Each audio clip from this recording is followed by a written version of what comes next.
in the quiet town of Refida, nestled between rolling hills and lavender fields. There lived a woman named Keziah. She was known for her silent strength, a trait she never advertised, but one life had carved into her soul. Years ago, Keziah had been the wife of a skilled potter named Eliab. Together, they ran a small pottery shop that overlooked the valley. Their work was more than craft, it was a shared language, a form of worship.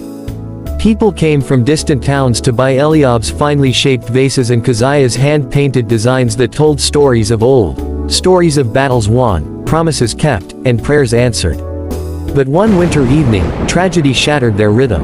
A storm rolled through the town like a beast unchained. While rushing to rescue a child trapped in the river's path, Eliab slipped, struck his head on a rock, and drowned. He was buried 2 days later beneath a willow tree he had once planted for their unborn child, a child they never got to meet after Keziah lost the pregnancy. Now, Keziah stood alone behind the potter's window. The clay had dried, the colors dimmed. The shop, once filled with laughter and the gentle spinning of the wheel, had grown cold and silent. People whispered, "She's lost everything." But Keziah wasn't lost. She was waiting. Each morning, she sat by the window with a cup of bitter tea and stared out into the mist-covered fields. Some thought she had given up. But deep within her, a quiet voice reminded her of a scripture her mother used to recite: "It is good that one should hope and wait quietly for the salvation of the Lord." She would murmur it like a lullaby as the wind swept through the shutters. She didn't shout at God. She didn't demand explanations. Instead, she clung to that verse, not as a chain, but as a lifeline. In that stillness, something strange happened. One spring morning, as she watered the neglected plants outside her shop, a little boy approached her. He carried a cracked bowl, one of Eliab's early works. "Miss Keziah," he said, "my mum says you know how to fix broken things." She took the bowl, ran her fingers along the fracture, and nodded. "Yes, I do." That day, for the first time in years, she lit the kiln. Word spread. People began to bring their broken pots, chipped plates, and faded vases.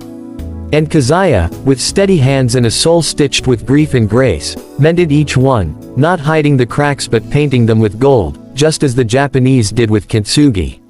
Soon, children sat around her as she worked, listening to her stories, not just Bible tales, but her own. How she once thought silence meant absence, but learned it could be the sacred ground of transformation. How waiting is not a weakness but a declaration of faith.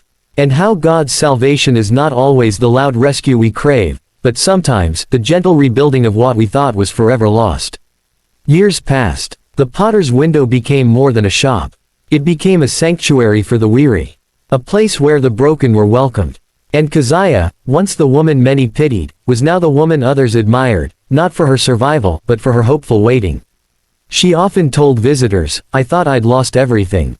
But what I found was better, I found God in the quiet." And outside her shop, etched into a stone by the willow tree, were the words that carried her through. "It is good that one should hope and wait quietly for the salvation of the Lord." As the camera slowly pulls away from the window of the little pottery shop in Refida, one thing becomes clear: this was never just a story about broken clay, but about broken hearts made whole again through quiet hope. Keziah's life reminds us that even in the silence, God is working.